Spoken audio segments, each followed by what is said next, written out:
Sean, that is amazing. And everybody attending us live, this is pretty cool. And welcome to another episode of PitchIT Live.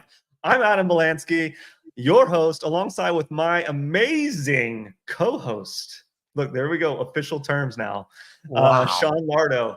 And we're really thrilled, again, this Wednesday to just every week, actually, to go through face-to-face with some of the brightest innovators in our MSP market space and giving you the front row seat to groundbreaking solutions and inspiring really stories and get to know the people behind that, right? Today is no exception. We really have two contestants on again today. Adam Anderson from ThreatCaptain and Dustin Puryear from Giant Rocketship. I was going to do my, I was confused. You wanted to make it French, didn't you? You want to make it French, didn't you? Yeah, it's not. Yeah, you can say bilingual. French. Yeah, exactly. They're going to showcase some really cool software solutions and cutting edge technology, really and also share their unique journey to their success. I want to also remind the audience, this is not just a show. It's really about an interactive experience. So if you're joining us live, comment. We would love to bring you on our show. I know Keith is probably going to be watching live. So that would be exciting. He's already made some comments. So Sean and I are going to keep an eye on that. But Sean, again, let's remind the audience, PitchIT. What is PitchIT? So, ready? PitchIT is a Shark Tank-like competition, right? The goal is you already mentioned about finding the innovators of innovators, right? They have to be these startup vendors have to be able to do one of two major things. One is support the MSP community. Whatever they're providing, whether it's a sell to and through, whatever, has to be for MSPs. Two, they have to be able to integrate into our community, right? Into the IT Nation community, integrate into ConnectWise products, right? That's what we're looking for. All this boils down to seamless experiences, easier to do business with, more innovations faster. All those promises we put out some time ago. Now, as I mentioned, it's a Shark Tank competition, which means we have 26 vendors in right now. They're all vying to become one of the 3 finalists, which we'll determine at the end of August when we do our pitch live virtually with the channel program, Matt Solomon and Kevin Lancaster. Once we do that, the 3 finalists go to IT Nation Connect and they compete for the grand prize of $70,000, $30,000 for second place, and third place, Marvin B, as good as he is, brings dollar store steak knives. So that's it. That's pretty awesome. That was boom. It's pretty incredible. It's really solving these 3 problems. Innovating faster, partner growth, investing in partner growth, and easier really to do business with. And these different software solutions and ideas and minds, these are some of the brightest minds in the industry, just solving true problems MSPs are experiencing. Quite often they do come from the MSP space, but also they come from outside the space too. And so it's exciting to see kind of these different ideas come to fruition and really kind of mature through this process. 16 weeks has been intense course. Yeah, the accelerated incubator program is really designed around getting them to be more submerged into the community, right? It's one thing to have a good product, but it's another thing that people know you have a good product and build the relationships necessary to do so. And you have to learn how to leverage the other existing technologies too. In other words, AKA ConnectWise's products, right? You should be leveraging them because that's typically ConnectWise, companies like ConnectWise are the core product line, right? Whereas these vendors are the extremities that are attached to go that extra mile that somebody may want to go. I think you kind of nailed it on the head. These are extraordinary products and people, but people should know that over 60% of the people that compete in this were or are currently MSPs as well. So they literally solved the problem they were having personally in their business. And then they learned how to scale it to other people. So it's not like it's not like a Cracker Jack box thing. They open up like, this is a great idea, or open a fortune cookie and said, do this. It's literally, they were solving their own problem. Yeah. It's awesome. So with that, I just, we have limited time. We go till 12 o'clock and I want to bring on Adam Anderson here from ThreatCaptain. How you doing, man? Ahoy, matey. I'm doing great. Thanks for asking. It's kind of required to use like some party talk for like right on. Yeah. Where are you joining us from? I'm in the British Virgin Islands, and no, I'm in Greenville, South Carolina. But this is a virtual background. I just want to be clear. No, it's not. It looks so real. I know, right? Like, I see your family waving in the background. I told them to get out of here. Come on, I'm on a podcast, guys. Stop it. That's awesome. So Adam, can you give us a quick elevator pitch and just talk about your product? What is ThreatCaptain? Yeah. So ThreatCaptain was created when my co-founder Brad Powell and I were attempting to help MSPs sell cybersecurity solutions. Right. So we had a security awareness training product. We would sell it to MSPs, and MSPs would turn around and sell it to somebody else. And what would happen is that it was a real disconnect between the MSP buying our service and then turning around actually being effective selling it. And so we really dove into that problem, and we're like, oh, MSPs have a very basic misconnect between how do you sell cybersecurity products. They're different, right? Because one is when you're selling normal products, it is a kind of a transaction, where with cybersecurity, it's often a complex sale. And so one of the reasons why customers don't buy cybersecurity products is because they disagree on the likelihood and the impact of what the threat actually is. Right. Sometimes it's like, oh yeah, Wells Fargo got hacked for 250 million. And they're like, I'm not Wells Fargo. This isn't my problem. So what we did is we looked at a adjacent market, the cyber insurance business.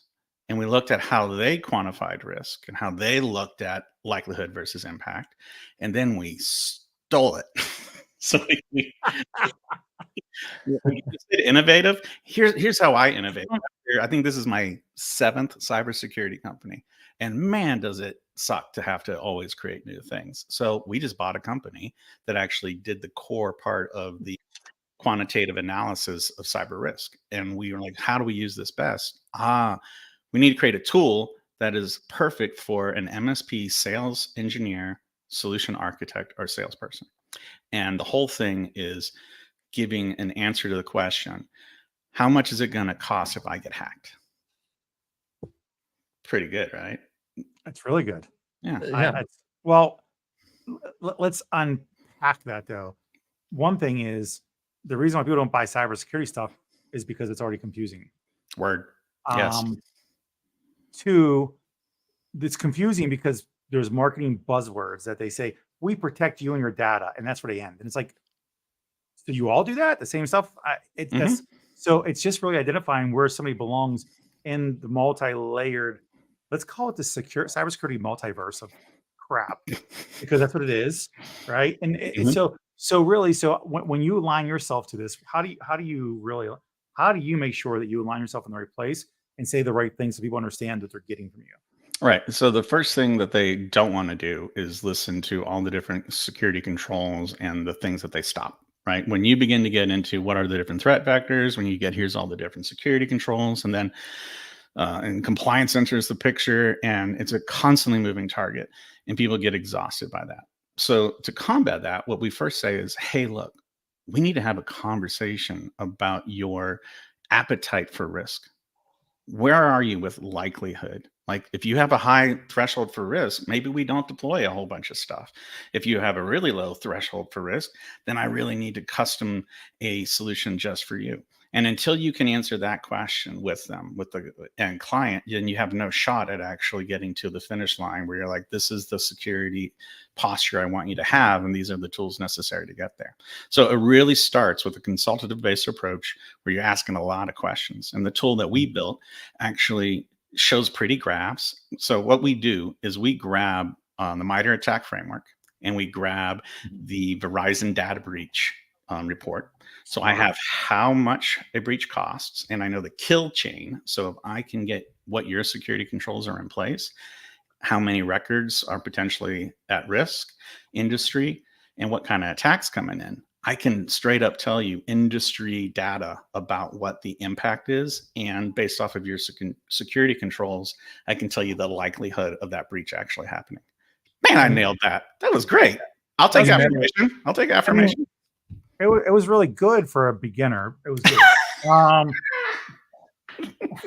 I mean, just real quick, because we do have one other contestant, but I just have Keith. You there?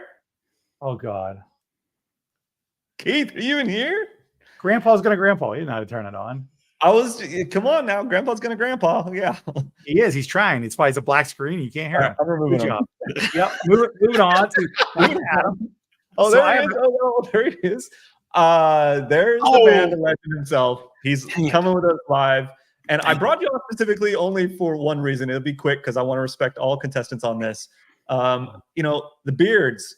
Adam, when I see your beard, I see Keith's beard. I'm like, man, these are incredible. Keith's son, Sean, he's trying to grow something. I don't know what it is. I'm never going to grow it. I'm just constantly shaving. Actually, I just took it down today. It was like here. I got rid of some because I just don't want to do that right now. It's summertime. I gotta be aerodynamic. It's summer. Like, look, Keith and I have gotten in arguments before about the superior quality of his beard and the fact that he actually puts forth effort. Where I'm like, it should just grow. It should just do. Yeah. Keith constantly has a pick. Up, you're his audio's not even working. I guess grandpa. But also, I want to just jump in real quick before we're going to do this as a transition here, Sean. It's going to be impromptu. But I also want to bring out Spotlight Canine for Warriors. I know, Keith, you're a big supporter of that last year and a lot of donations, and we did it live and we did this whole thing. And so that's where Sean basically had to admit that you are his father, reluctantly, but he did. So, just a quick fundraising thing, because it also reminds me, you also did a fundraising thing, Sean. I don't think you've grown your beard. It's like you haven't shaved it since, and that's all it grows. Like, I just told you I trimmed.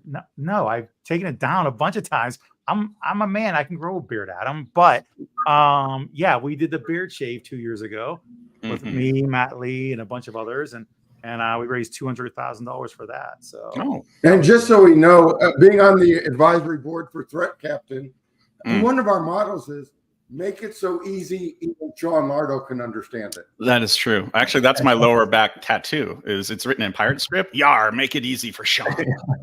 Or to just say yar easy. Yeah. Well, we did have to finish the tattoo because it was sending the wrong message, and I got to go do it someday. So thank you, Keith, for jumping on real quick. I want to also respect Dustin and Adam as well, their time. So appreciate it, man. Call me again, son. This is great. Adam, thank you, man. Really great story. I got a lot of questions around it, but I'm going to bring on Dustin right now. Let's see in a minute. So hang tight. Hey, Dustin. Now, how you doing, man? Before we move forward, you said I want to show respect for Dustin to bring him on, but you completely butchered my last name, and you were just telling me how you were from Louisiana, and I'm not even sure what you were trying to say. I told him, I said it sounds French to me. Which you could say Puryear. You can say Puryear or Puryear or Puryear. Puryear. Yeah, but you know what? I'm gonna go with it. Yeah. I mean, you know what? I apologize for Adam's inability to read larger two-syllable words and be able to say that. I apologize. Would ConnectWise be willing to have a Shark Tank for pronunciation, and then we could throw people in and see how that works out? Is it a Shark Tank or is it a Hooked on Phonics concept? It's however you want to do it. We can hire a librarian, bring them in, some speech therapists, and get their work in. Yeah. And maybe thanks for having me on. In all seriousness. It's all good. I enjoy it. So sorry about the Keith show here for a minute, but But I'm not sorry about you giving Adam a hard time because he deserves that what he just did to me. So therefore, yeah. So Dustin Puryear, Puryear. Giant Rocketship. What is Giant Rocketship? Yeah. Well, first let's talk about the real problem in IT. So we hire managers and we just watch them spend their entire day juggling technicians, tickets, and time. And so what happens? Missed SLAs, frustrated customers, and lost contracts. So the solution, Rocketship uses AI. We ensure tickets get to the right people. People do their tickets at the right time, and they do them in the right order. And when you do this, you're going to hit your SLAs, your labor costs go down, and your customers are happy. Pretty straightforward. Yeah. See, that's a good pitch right there, right? Now, okay, so next phase of this, though, always comes to integrations and integration conversation. All MSPs are looking for the ability to have a true north that takes place, right? So I'm assuming you'll have the ability to integrate into other data sources or other PSAs and everything of that nature, correct? Absolutely. We're not trying to solve a solved problem. So ConnectWise is an example of having a really strong product for help desk. We're not trying to create tickets. What we're solving is the constant frustration of getting tickets to the right people and where technicians are working the wrong ticket. We solve that problem. Yep. Okay, perfect. That makes sense. Now, so do you have any quantifiable stats to say, look how we've improved MSPs or improved client success or anything? What do you guys base it off of? What's the foundation of this? Yeah, great question. Okay, so and there's a lot of interesting stats around wasted time around ticket management. Typically, it's Absolutely. about 1 out of 6 hours is spent just kind of shuffling around tickets. And then we all know that once you hit 8 to 10 technicians, you're going to hire a dispatcher, right? And for Mhm. every 10 to 15 more, you're going to hire another dispatcher. What we have seen is our customers never hire that second dispatcher, that third dispatcher, right? As they scale their revenue, they no longer scale their middle management. So our numbers are based off of how our customers are able to scale without bringing in additional management to support the ticket load. And again, we also often, and I think it's on our website, reference the industry stats of 1 out of 6 hours being involved in just shuffling tickets and understanding what their status is. Yep. That's awesome. I think that's a big deal. Simply because in a lot of MSPs, they're also asking that these tech support people help sales as well. So because typically sales come from, hey, we're having struggles with this, and they're like, oh, you need to buy this. That's why you don't have this service or this product. And if you waste more time looking for things and keep things organized, you don't have the ability. Well, you're already annoyed. Let's be honest. You're already annoyed as a tech. Like, I'm not going to help these guys. I'm sick of this. I've been looking for stuff. And also responses become so slow that you would spend more time apologizing for the lackluster approach, it seems like, even though it's not a lackluster approach, and response times.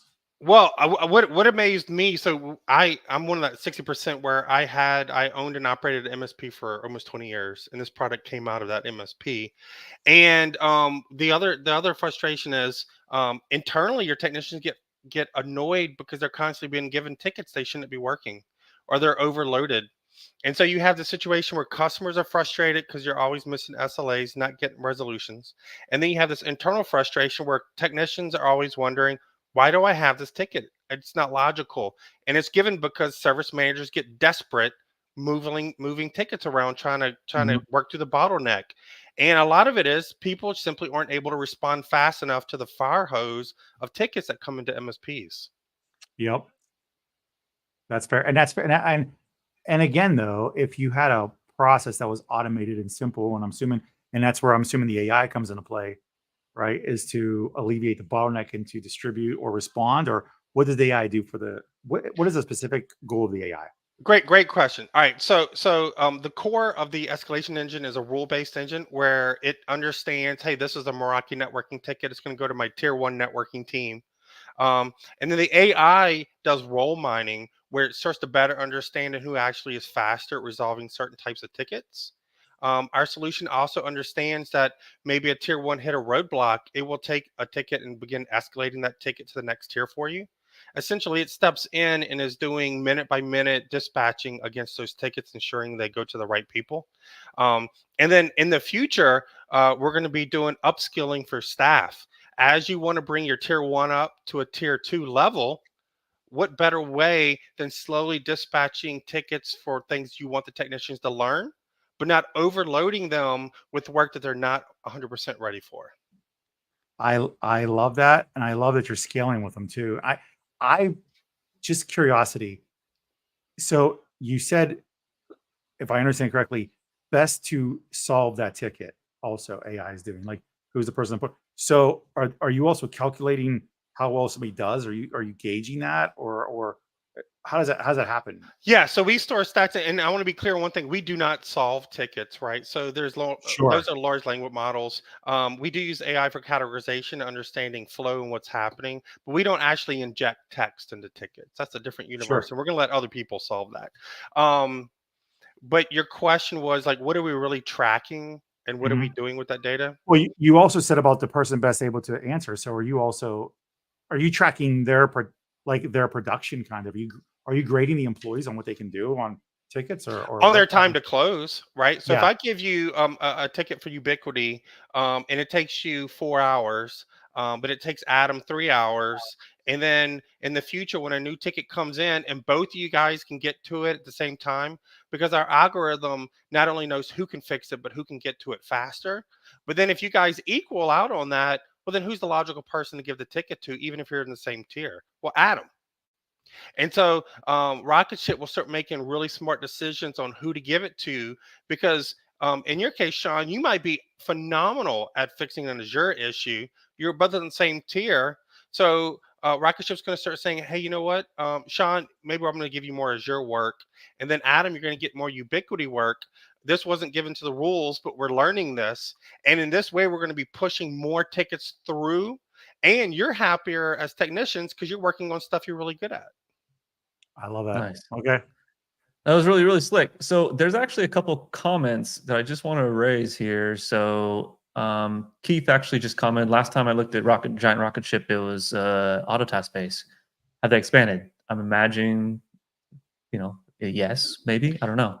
Yes, great question. So by us going through PitchIT, this is our commitment to rolling out an adapter for ConnectWise. It's a great product. In between ConnectWise and Autotask, we're going to have a really kind of good base of users that understand how IT and MSP should work. And so absolutely by the end of PitchIT, we're going to have the adapter rolled out for customers of ConnectWise. And we've gotten a ton of pressure over the past couple of months for that. And so it's actively being developed. Awesome. One other comment from Keith is, does it look for relationships as well? Like, really, if you have a really star technician that's been working on the account a lot, that maybe AI can pull that out of the sentiment, and that maybe. Gosh, AI I need to add that to my idea board. That actually is that. phenomenal right there. We do understand. We absolutely understand like the concepts of pods and 2 tickets that are identical but have a different customer account assigned. It can route those between teams. But right now we're really not using the CSAT or the reviews yet. But that's a phenomenal idea. Keith is getting pretty smart. So He's getting there. he's getting learned. So with that, those are all the questions I have right now. But I'm going to go ahead and bring Adam back on. How you doing, man? I'm feeling FOMO. I wanted to be part of that conversation so bad. That is so awesome. Yeah, every conversation. Adam, what are you talking about? Like, well, I mean, a lot of conversations are awesome. Every yeah. So, Mm. Dustin, you touched on it a little bit. You'd said, you were running an MSP for about 20 years. Then you had basically this problem you were trying to solve, and that's what started this Giant Rocketship company. Can you talk about that a little bit? Because I think a lot of MSPs are experiencing that problem. But what specifically was it that really triggered, like, I need to do this? Okay, that's a great question, actually. And I agree. A lot of times I'll go sitting at conferences and I'll talk to people and they're like, oh, we just tried this. And in fact, we have a customer that just emailed me to better understand how they could hook up Rocketship with a webhook into some OpenAI application they're using for triage that they self-developed. And I'm like, this guy might have a new product on his hands. For me, I was a developer beforehand. I wrote a lot of code to glue together certain processes in my MSP. And I was definitely floating for years different ideas to people. And honestly, most of them were very boring to people at a conference. I'd say, oh, yeah, we're doing this. And they're like, oh, okay, that's great. But I started saying, you know what? We can actually dispatch work within a second or two. And our service coordinator only has to call people and remove obstacles whenever, there's a log jam. And they're like, well, how do you do that? And so I definitely got external input once I had an idea that had some validation there. And that's what motivated me to go ahead and move forward with that. And honestly, I owned an MSP for 20 years. I was kind of looking for that next mountain to climb. Yeah, that's that serial entrepreneur mentality then, right? Yeah. You can't, and well, like I said it before you guys came on, over the years, we've seen over 60% be MSPs or are MSPs right now, right? And it's kind of like you fix a problem and you start telling your friends, which are MSPs also, about this because you want to help them. That's what most of them start as. And then they're like, yeah, this is a pretty dope idea.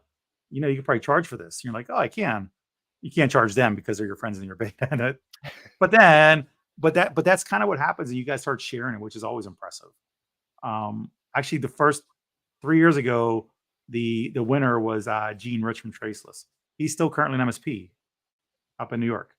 and he has Traceless.io as his the vendor company he built, which is all about cybersecurity for him too. So it's so not uncommon for this at this point. Last year, Thread, they originally all worked for MSPs, and then they started Thread. So actually, the only year so far in the last 3 years was AlertOps that they weren't an MSP. They were working with larger clients, but AlertOps made sense for the MSP market. So they're the only ones so far. So one. Well, I would like to make one comment to the audience about if you decide to roll out your own product, and opinions may differ on this, but you had mentioned maybe not charging during beta. We charged the second we went into beta. And I would argue it always makes sense to charge early and charge often, and determine if the market is going to buy what you're selling. Because absolutely, this is actually my fourth company. Absolutely, I've had some really bad false starts, and it's because I didn't let the market have input on the idea fast enough. Preach it. And for me, I said, look, I'm going to bill, even in beta, I'm going to charge people money. I'm going to cause a little bit of financial pain. And if the pain I'm causing by them paying me money is less than the value, the market's going to tell me this is a good idea. And so one thing I would do is I always challenge people to bill for your work, bill for the value. I thought the most important thing was picking the right logo. You're saying it's actual money. Well, that costs me money. It's not free. I got to pay for these things, right? I mean, I was thinking about like what colors to use. And Yeah. So Adam, can you dig into your story a little bit? I mean, I imagine it came from an MSP, and it just what really drew this to like ThreatCaptain's what the industry needs. Yeah. So about 6 years ago, Brad and I co-founded Hook Security, and we sell through the MSP market, and we learned to fall in love with these crazy people. So for 6 years, we watched people struggle to bring great products to their customers. And so we looked at each other back in October and said, well, it doesn't matter how many great cybersecurity products are out there. If the MSP isn't equipped to have better conversations around cybersecurity, why don't we go solve that problem? And that's when we started the search. Originally, I thought it was going to be professional services, and I was going to run amazing tabletop exercises, and people were going to love me. And then they're like, hey, what's that freaky little product you have in the background? I was like, no, I'm the prize. I'm doing it.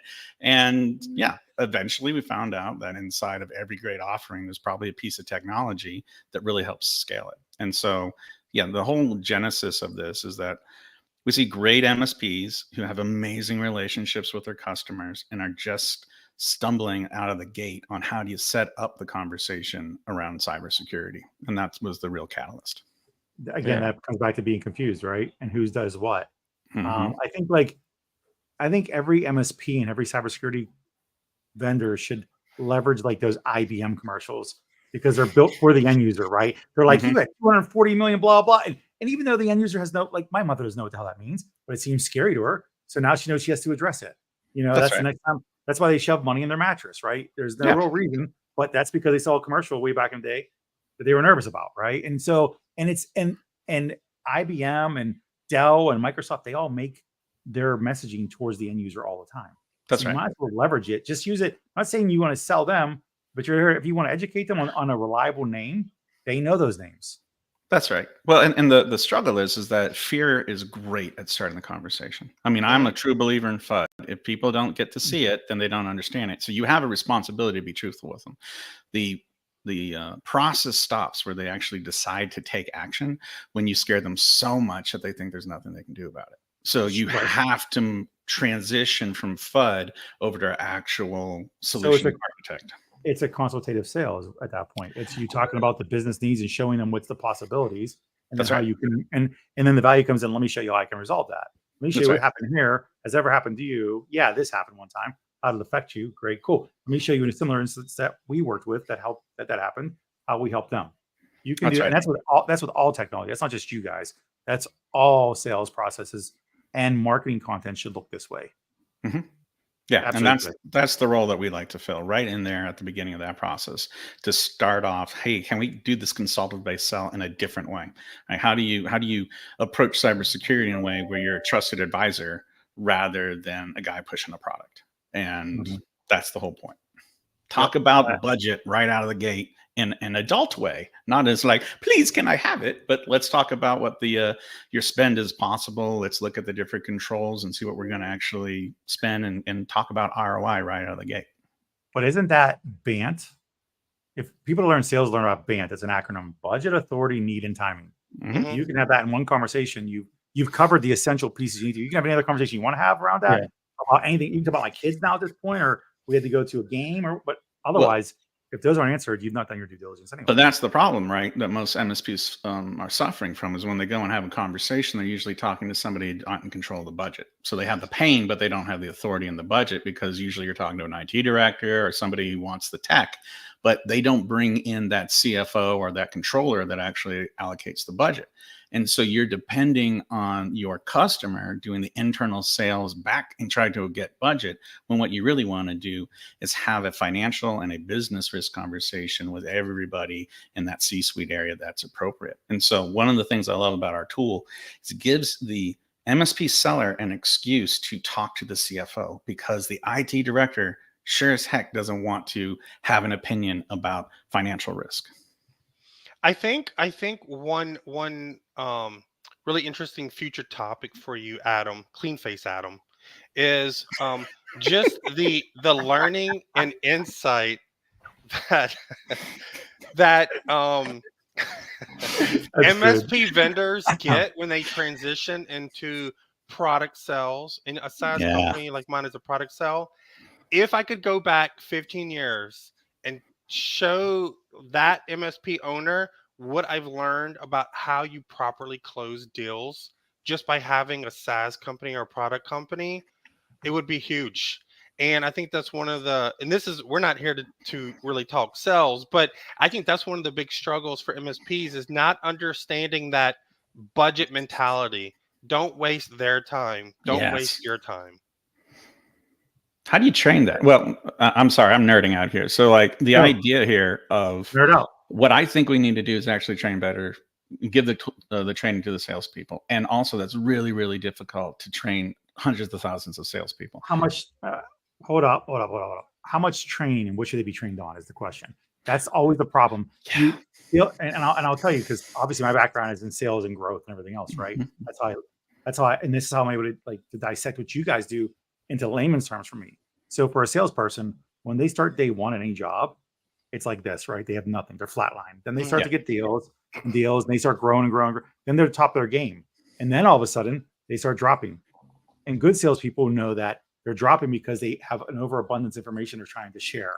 That's it. And so that's where the training problem comes into play. And they stop and they say less and they're back on top, right? So it's not about training them fully on anything, because it's not their job to know all the back end. It's their job to know like the prerequisites and how to get to something and where to go for the rest of the resources. That's the trade-off that has to take place. Yeah, I think you actually said it better than I did, and I'm super impressed. Shocking. Yeah, so let's sharpen that knife a bit. So you absolutely need that kind of training, but there's also what's the process, what's the system, the selling system. That's my point. So you need to tell me what I need to know, and that's the challenge. A lot of owners or people in charge don't realize, because you just take it for granted because you do it every day. Yeah, I should know those things. You need to be very clear. That's years ago. All of a sudden people started talking about having playbooks.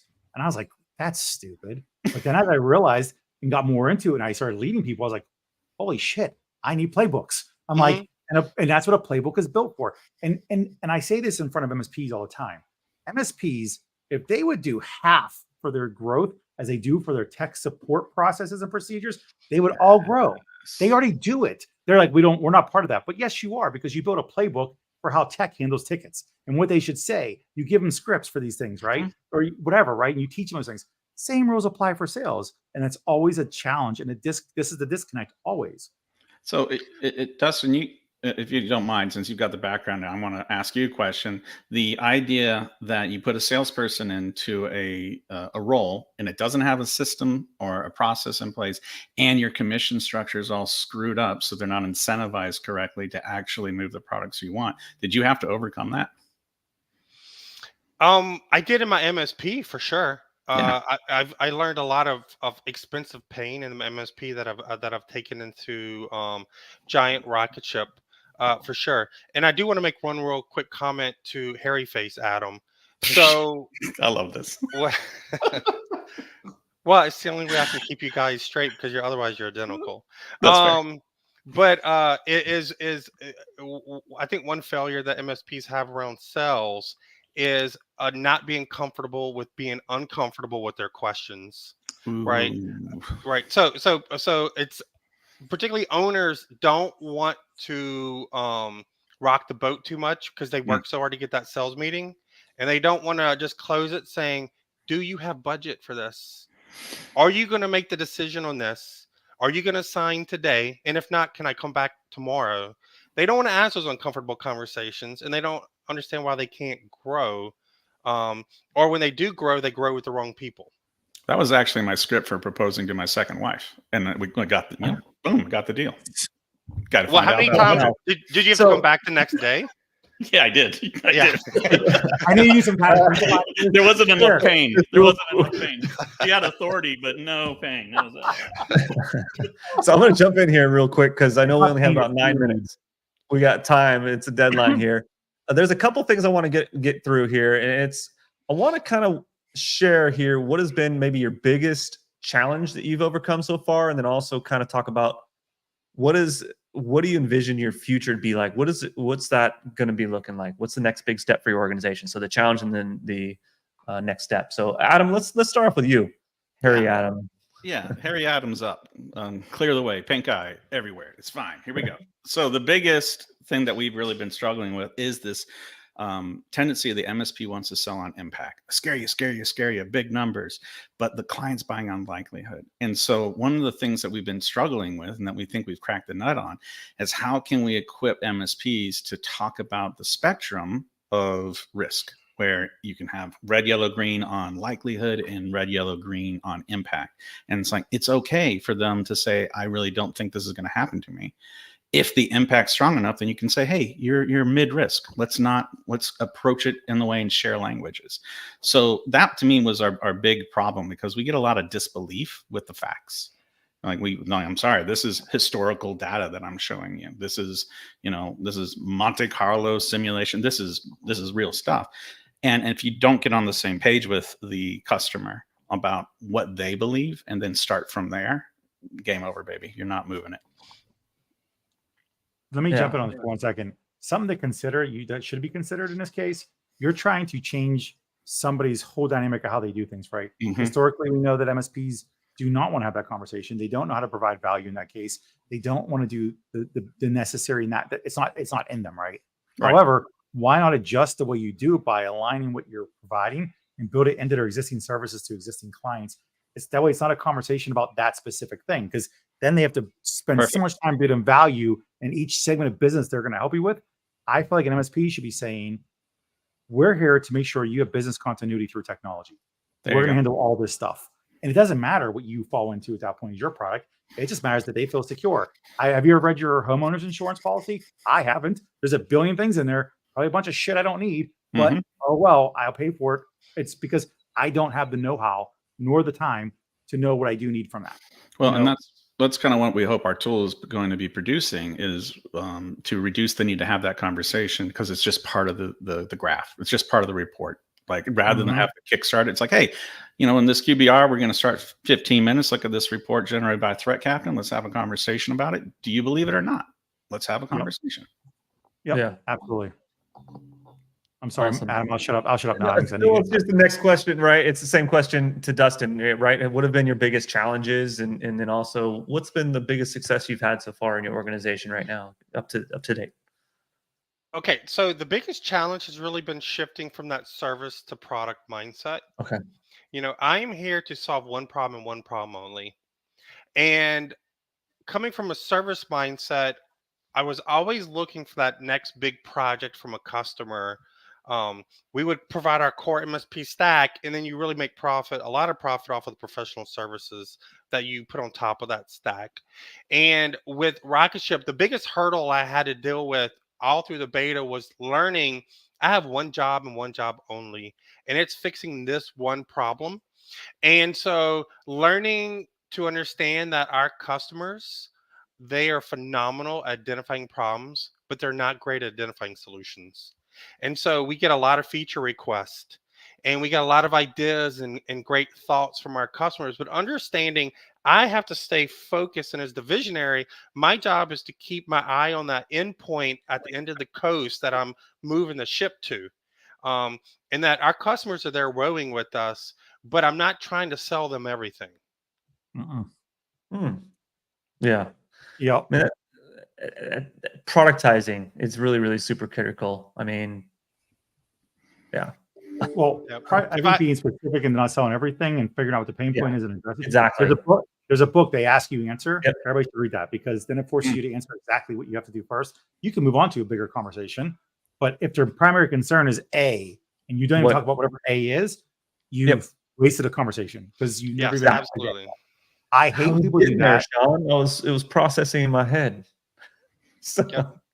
Now, as far as our biggest win, just to kind of put a bow on this, our biggest win, and actually it had a demo today, and it's actually my previous answer to the problem thing is kind of a visionary statement, so I'll get real tactical here.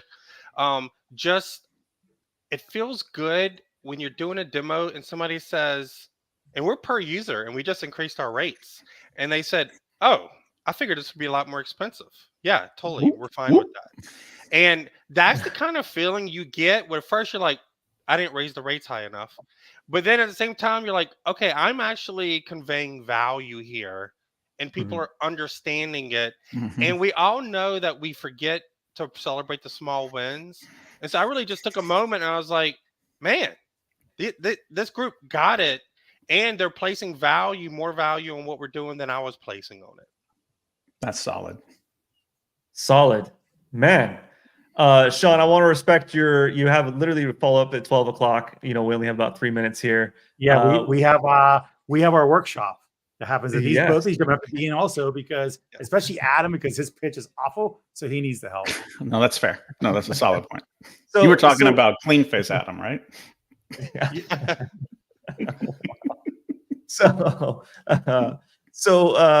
Really, Sean and I are actually going to be at IT Nation Secure next week. It's going to be really awesome. I'll be there. I will also be there.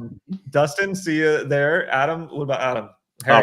We're deploying Brad Powell. The big cheese will be there. Okay. I will be on the beach, baby. Nice. So the one right there. Yeah, nice. Nice. And so K9 for Warriors, again, another cool fundraiser is happening as well. So be sure and check that out and check out the link there. I really appreciate both of you, Dustin and Adam. It's been really great. I know we didn't get all the details on that. Definitely, we have tons of these different shows. We'll bring you back on for our future shows and really talk and get into some of those details. Such as one thing I know I really want to understand is, what would you do with the prize money if you won? Right, that's a super important question. Wait, there's prize money? I was told that this was like a dare. I didn't know there was a I am the prize. And they call me G Money. What? My internet just went out. It's awesome. Appreciate this. As CEO of MSP Plus OS, it's been really awesome to be part of this program and be part of sharing in this innovative technology. That's what we're all about here, creating the enterprise value for organizations. That's our one message we want to get across. And you guys are really you're plugging the holes in the space to bring up the service quality. Keith Nelson mentioned quite a few in many of the comments of elevating the expertise in the industry, and that's something we want to do, and that's something you guys bring to the industry and a lot of vendors and contestants within the PitchIT program. So it's been awesome. Thank you guys very much for a wonderful time. It was really enjoyable. A lot of laughs. A great conversation. With that, peace out. Enjoy the rest of your week, and see you guys next week at IT Nation Secure. Talk to you later. Doodles.